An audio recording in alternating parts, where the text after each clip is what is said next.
All right, we are here with a live email writing session using the PWAT formula. I have my buddy Michael here with me, who is working on an email on a credit repair offer that he's writing for. So to just get right into it, Michael, why don't you explain what your offer is and who your prime prospect is? Sure. All right. So this offer is for a DIY credit repair guide. It comes with about 30 fill in the blank letters and also a little bit of the laws behind credit repair. It gives some like education to those who want to better their credit score and not have to go to another company in the future. And maybe even with this new knowledge of the credit repair laws, some have even started their own little credit repair businesses. And then what was the next question you wanted to know, Jerrod? So who explain the sort of mindset that your prospect is in? Okay. So the mindset, like their emotional circumstances right now Yeah, with a bad exactly. credit score. Yeah. So while doing research, very common theme I found was people weren't able to get an apartment or get a house. And a couple of stories I found was like, hey, I can't get married because none of us have a good enough credit score to rent an apartment or rent a house. So that is their credit score is actually keeping them from bigger things in life, including moving forward in a relationship. Some of them are another story I heard was like, I'm sick of hearing no. They were hearing no, everything ranging from a credit card to once again to an apartment to a car. Like they just had enough of it. They said, I'm sick of hearing no. So I would say that's like a lot of their pain points is they're hearing no and they're feeling rejected every time they try to fill out an application for credit. Okay. So when they get to this offer, what Mhm. have they tried in the past? So they have tried sending out their own dispute letters because they originally sought out to get credit repair from bigger companies, but they are pretty expensive. Some of them can cost hundreds and hundreds of dollars a month. Some companies charge you for every item that is removed from your credit report. So that could actually be up to $1,000 a month, and that's just out of their budget. So because of that, they have tried sending out their own dispute letters. And these dispute letters have always come back rejected, and they haven't figured out why. Some of them have maybe gotten one or two good dispute letters back out of, and some of the stories I read, 15 to 20 letters were sent out and they got one or two items removed. So, and they weren't sure like why this letter was working, but why the others weren't. Okay, so it sounds like to me that's the biggest problem is Mm-hmm. because yeah, there's obviously like the emotional problems that they're suffering with, that they're dealing with. And we could definitely take that angle with this formula. As you saw, not talking to you, Michael, specifically, but as the people watching this saw in the other presentation, um, it's a very customizable formula, especially when you're talking about the problem. The problem could be something counterintuitive, or it could just be going after the hot button emotional issues. Mm-hmm. Um, so I think that there's obviously a time and place for each, and then obviously when you're sending out multiple emails, you have to take a whole bunch of different angles to see what's working. So I guess my next question is, they're sending out all these letters and they're coming back rejected. If that's the problem, then the next logical question is, why? What's the unique mechanism that's causing that problem? So why are they sending these letters, but why are they all getting rejected if everybody online is saying that these work, or these big companies are saying that these work? Right. So after research and even attempting my own credit repair business like 6 months ago, I discovered that there's a system that the creditors use and the credit agencies use called eOscar. I don't think I need to get into the science of what it stands for, because if I had to, I don't know, I forget what it stands for. You could probably Google it and find out, but it is an acronym, and it's a machine. And what happens is when you send out your dispute letters, you would think that it would get dispersed to like an office of people to read them, but it doesn't. Instead, it gets entered into this system called eOscar, and eOscar will determine if that letter is going to be looked into further by a human, or if it's going to get automatically rejected. So if you get a rejected letter back in the mail, it's not because your letter was lying, because in a lot of cases, people are sending out letters, and these letters are including like proof, showing proof like, hey, this is actually paid off. It's showing their proof of address. It's showing everything, but still, eOscar is just plainly rejecting it, and that's because it's being completely overworked. There's I don't want to say millions, but probably there's a lot of letters coming into the bureaus every single day, and it's being looked at by this machine first. And the fate of that person's response is all dependent on eOscar. So that's why it's getting rejected. So it's essentially an AI. It's completely an AI. Oh, and so it makes more sense when I'm saying. I completely forgot to mention this. It can tell if a letter has been used more than a handful of times, and if it looks similar or really close to another person's letter, then it's going to get automatically rejected. So that's why a lot of the letters online don't work, is because the Oscars is looking at it and they can tell like, oh, this has already been used X amount of times. Of course, they're not going to say, oh, it's been used once, so we have to reject it. I mean, it's had to have been used a lot. So, and with how many letters there are online, how many people are in need of credit repair, these letters are being used a lot. Yeah. So it's constantly learning. Mm-hmm. Constantly. So, yeah, you can find an old forum post maybe from even just like a year ago that had a letter that worked for a handful of people, but then stopped working because of this system. Right. Because without eOscar, that would be millions and millions and millions of dollars just being forgiven. So they invest a lot of money into this system to be incredibly smart. Okay, so I want to come back to in a minute, I want to come back to the teasing section of this as to like, why does this book, why does this book offer the solution to that problem? Because if they are fill in the blank, letters, what's to prevent these letters from getting used or to getting recognized by eOscar too? I just wanted to bring that up because I want to come back to it. But first, I want to go through the actual letters in the doc here and sort of fill out like this very rough draft of what the email is going to be coming from, like we're going to like start with the very basics of the PWA and then sort of go into the copy version. So for the problem that we've been talking about is that they're sending out tons of letters and getting all rejections or maybe 1 out of 20 approvals. Rejections or maybe 1 or 2 approvals out of 20 letters. Sounds good. The reason why, as you were saying, is basically the eOscar system.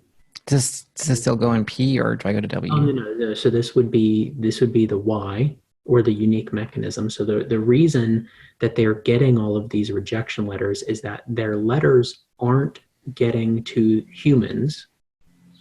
But I just stick it in P? No. This is W. Oh, W. Okay. You said Y. That was confusing. Sorry. All right. So their letters. and instead getting rejected by the eOscar system, which is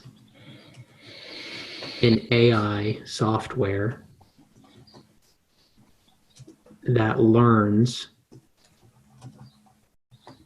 when letters have been used over a certain threshold.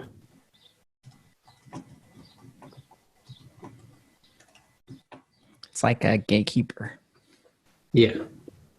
So the agitation here is where we can bring up those emotional hot buttons. So basically, the agitation here is that if you send out the same letters as everyone else,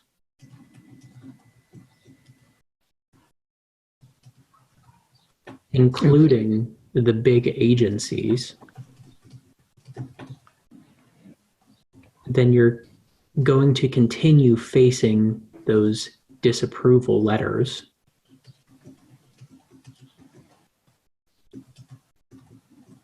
Which means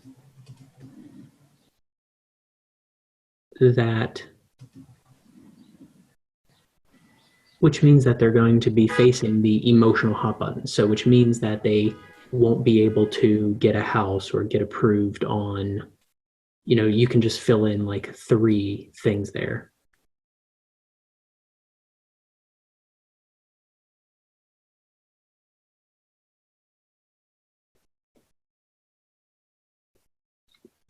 See how easy this is coming together?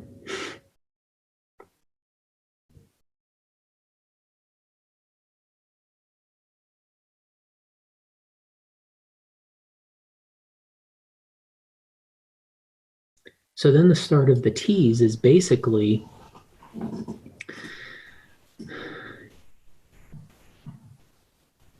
there. So this is where we're going to come back to that question that I brought up earlier. What about these letters? The T's is basically there's 30 fill in the blank letters that you can use to bypass the eOscar system. Can you hear that lawnmower across the street? Should I shut my window? I don't know if you can hear that. No, it's not very loud. Okay. All right. Sorry. I want to make sure. So type in for the T. Okay. That, because again, this is not the copy that we're writing. This is just the idea behind the section, is that there's a book with 30 fill in the blank letters that will beat the eOscar system and get to a human.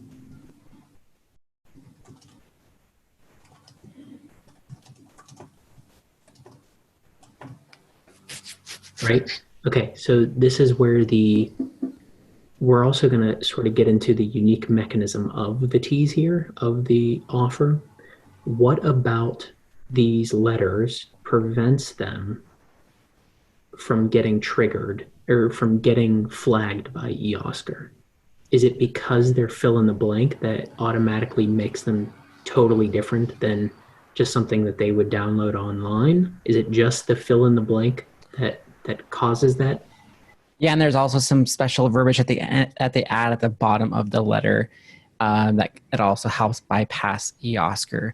But I would attribute most of it to the fill in the blank, because a lot of the letters that I have seen online are just print and use, no customizing needed or anything, and those are the ones that are mostly getting rejected. Okay. So then that's sort of the tease, is if you follow a good fill in the blank, if you follow a proven fill in the blank letter, it will get through eOscar and get to a human. We're just kind of restructuring that first sentence. Yeah. Should I delete that? The fill in the blank. Oh, did you want me to type in more? Yeah, yeah, yeah. Okay. This is because the customization allows it to not be flagged by eOscar.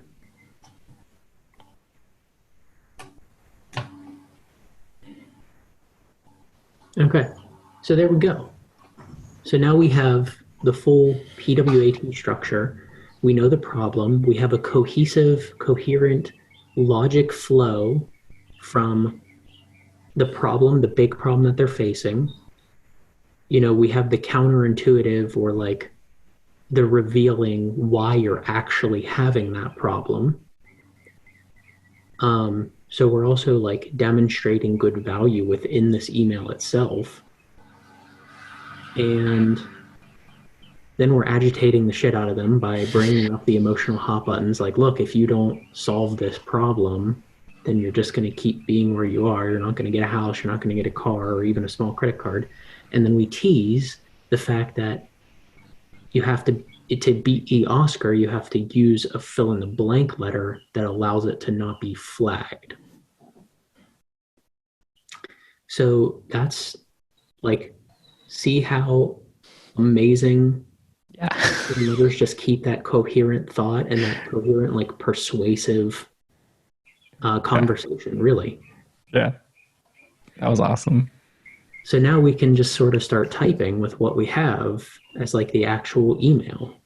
So Okay. if you, and I'm going to put this on you here because you know the market, you know the audience.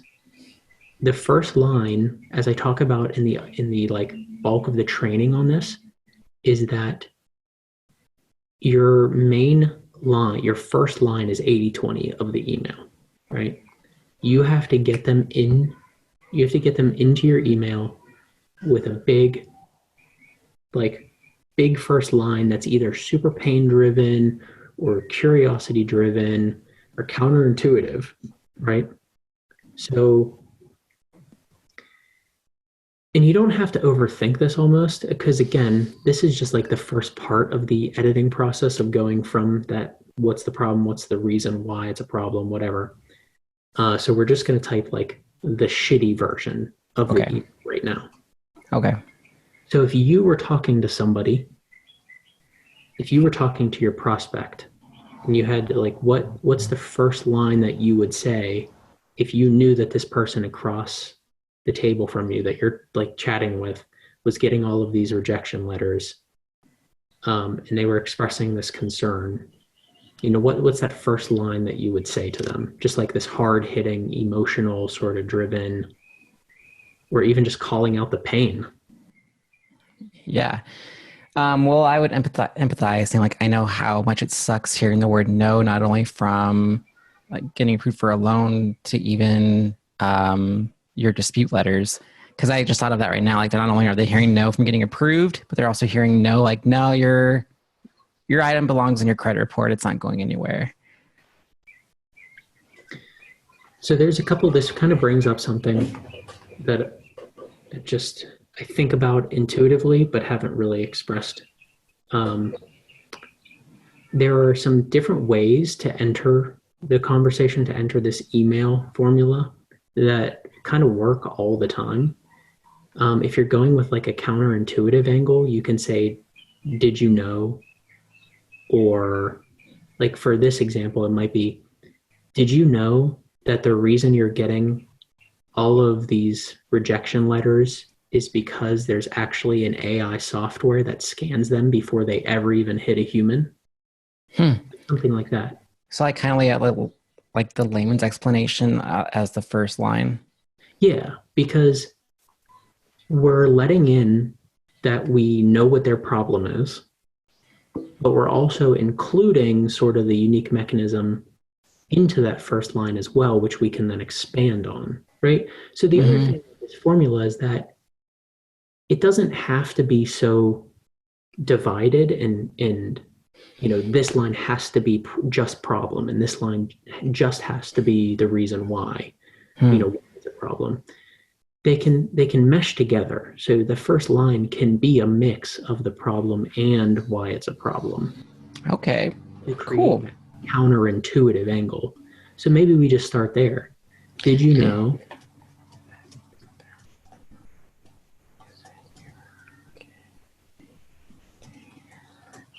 constant rejections, just like what's the most emotional way you can say this sentence?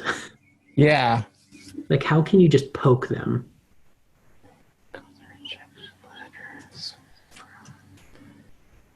don't want to say bureaus, so that's kind of hard to read. From your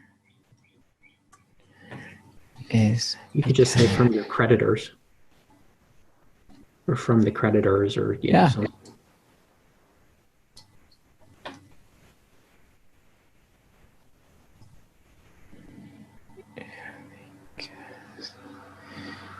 Because you're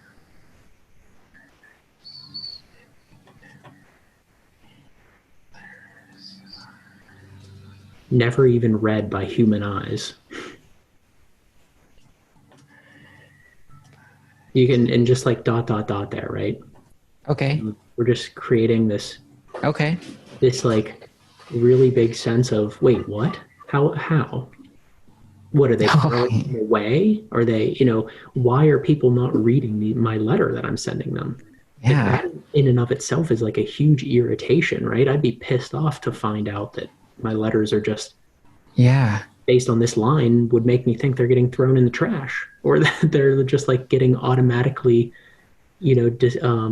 disapproved without anybody even reading them. So like this is very emotional without even having to say much in the sense of emotion. Because a lot of people think of like emotion and they think that it all has to be about empathy copy and stuff. Mm-hmm. That's not necessarily true in my eyes. Because you can get them hot and bothered without talking about the emotions behind them. Yeah, that's true. So to me, this line accomplishes that. I'd be pissed off if I read this line and had just like, maybe I just experienced a string of rejection letters from letters that I sent. And now with all that proof, like you send out everything that you're supposed to and more. Yeah. So that's like a really good, rough draft first sentence right now. Did you know the reason you're getting constant rejection letters from the creditors is because your letters are never even read by human eyes? I always, in these short, sort of like punchy emails, I tend to include things like "it's true!" ! I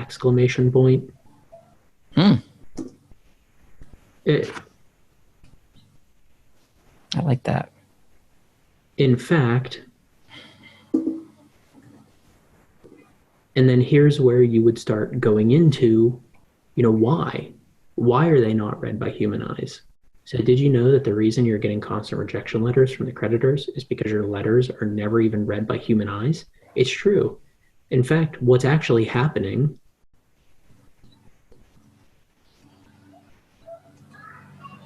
is your letters,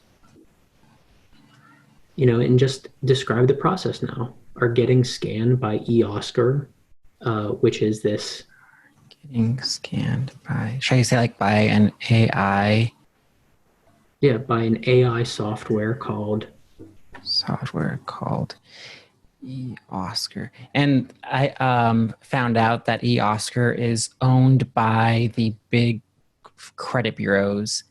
So like they created it so, they can make it harder for people to get in touch with them and to remove their items. This is awesome. Okay, so in fact, what's actually happening is your letters are getting scanned and rejected by an AI software and automatically rejected.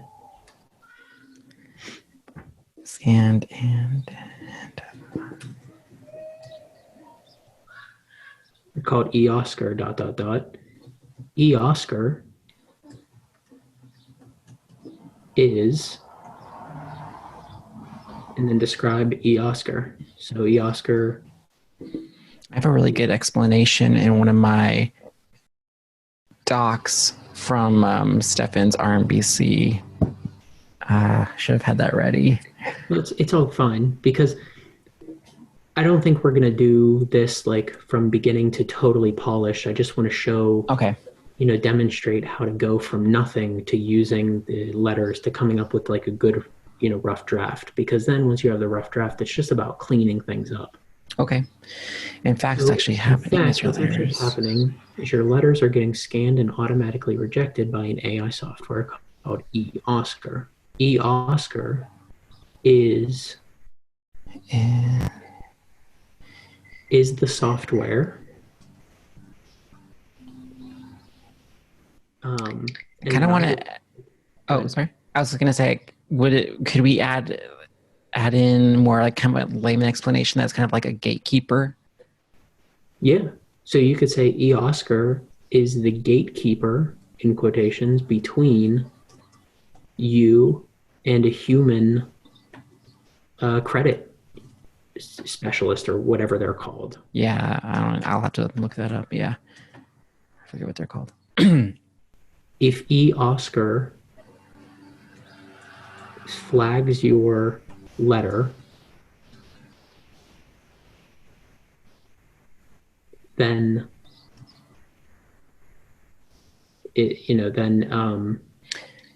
And it basically gets like, or it's automatically. Well, you already said automatically rejected. then it automatically sends out a rejection letter. No matter like how much proof you included. Yeah.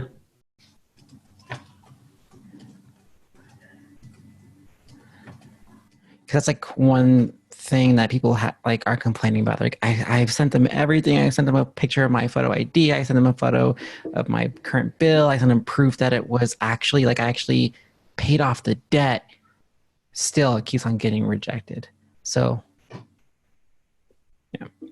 So if eOscar flags your letter, then it automatically sends out a rejection letter no matter how much proof you included. So we need to talk about, we need to talk about, because we basically said 2 times, and this is something that would get picked up in the actual editing process Right. of turning this into like a good, polished, ready to go email. But this sentence and the sentence 2 above it kind of say the same thing. Right. So that would get fixed. But I just wanted to point that out, that obviously this is not like the final email. We're just kind of going through this logical flow. So if eOscar flags your letter, then it automatically sends out a rejection letter no matter how much proof you include. I would put like a dash there. Like that? And, well, like get rid of the period. Oh, yeah, it makes more sense. Sends out a rejection letter no matter how much proof you include. And the credit specialist never even sees it.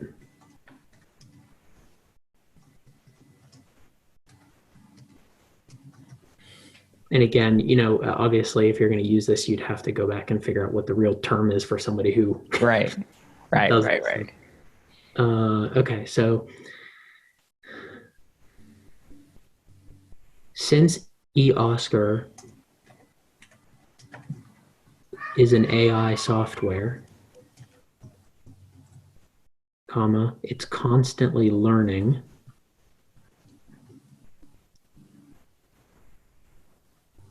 And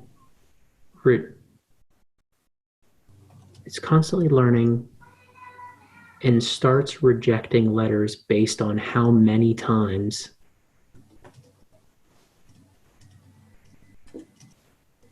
they've been sent in. ...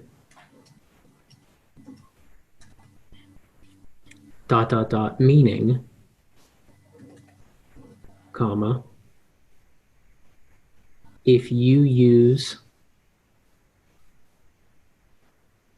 the downloadable what are those letters called? They're just dispute letters. Dispute letters. Meaning, if you use the downloadable dispute letters,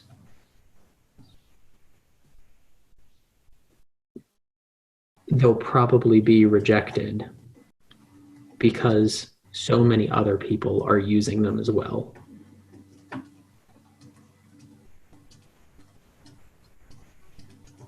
Dash, even the big credit repair companies, and big in all capitals.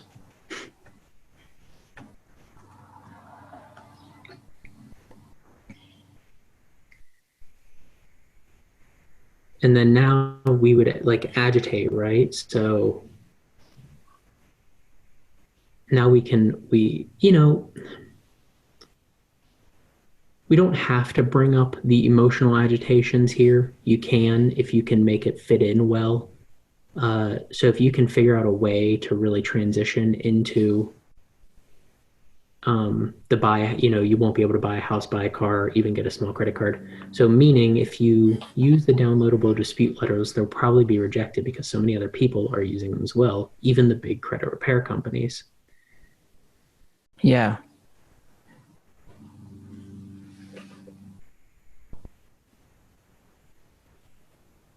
Hold on.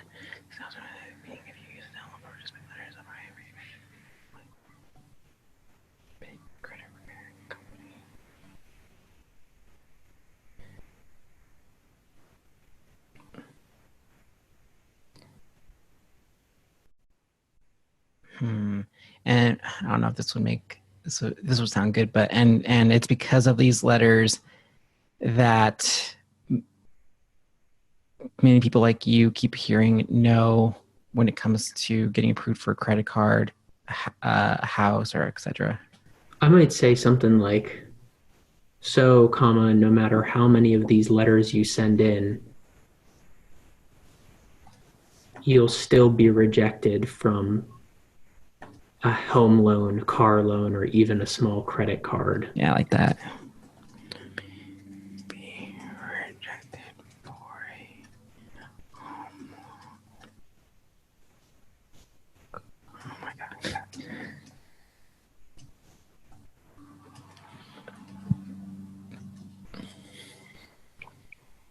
Like that.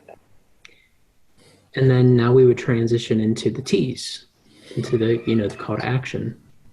Instead of using these letters that I want to bring up Oscar again here, and the fact I want to remind that it keeps learning. Mm-hmm. So instead of using these letters that are constantly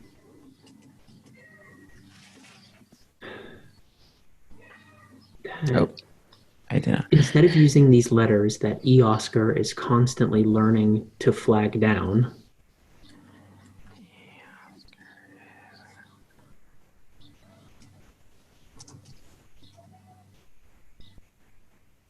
dot, dot, dot.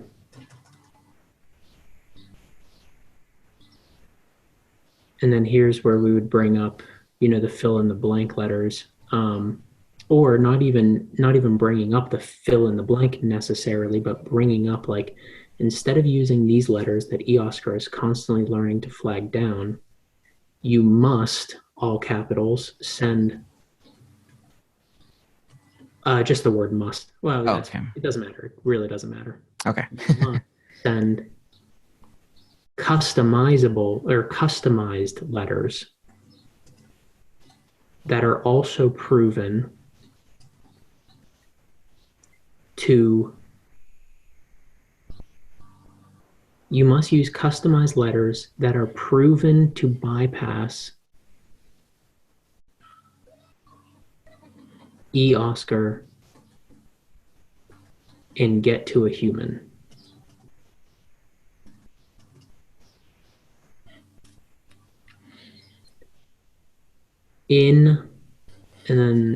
So now you'd like just reveal the product, right? In the call to action. In my new book or whatever. I gave it a name, but I totally forgot. I'll look that up later when I final edit it. In my new book, in my new book, you'll discover 30 fill in the blank templates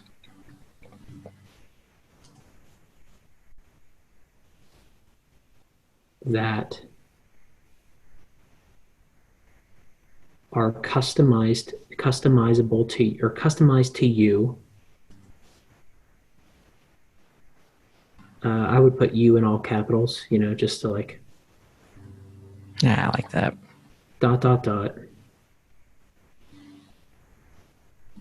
So, in my new book, you'll discover 30 fill-in-the-blank templates that are customized to you, so Oscar doesn't stand a chance. Or so something about, it doesn't stand the chance of getting flagged. Okay. So your letters will never be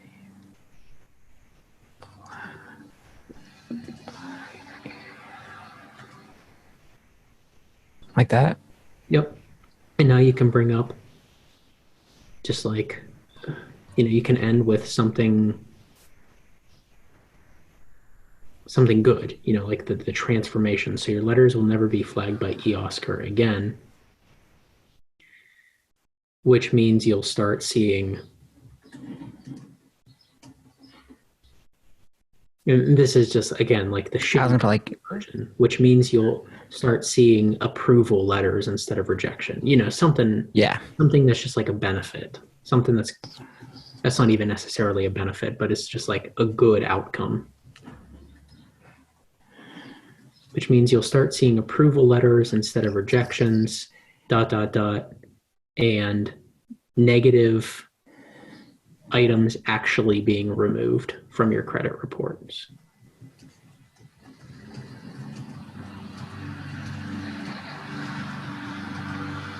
Sounds great.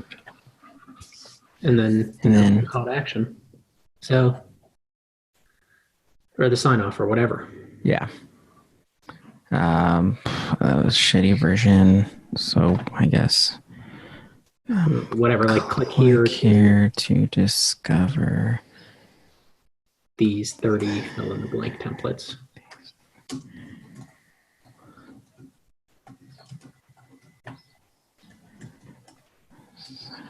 So there we go. I mean, again, this is a rough email. But if you take this email and you do a little bit of editing, a little bit of paring down, to make sure that you're not saying things twice or 3 times, like this email has a solid structure and it has a solid, persuasive flow to it. You're revealing something new. You're hitting on their hot button issues. You're, poking them emotionally, and you're giving them the solution to the problem. So yeah, it flows. I'm reading it right now. It flows really nice.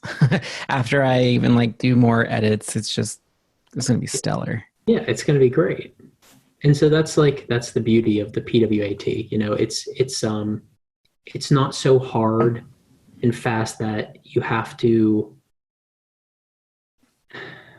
follow it intrinsically. You can mix and match, sections. You can mash them up. You can even, as you saw in the other presentation, you can even move them around to where you're teasing before you even throw in the agitation or, doing other stuff. But if you follow the formula, you're gonna at least have a rough draft that is coherent and that is persuasive. Mm-hmm. And with that being said, Michael, thanks for joining me on this call. And I'm gonna hit end. Thanks, Jerrod.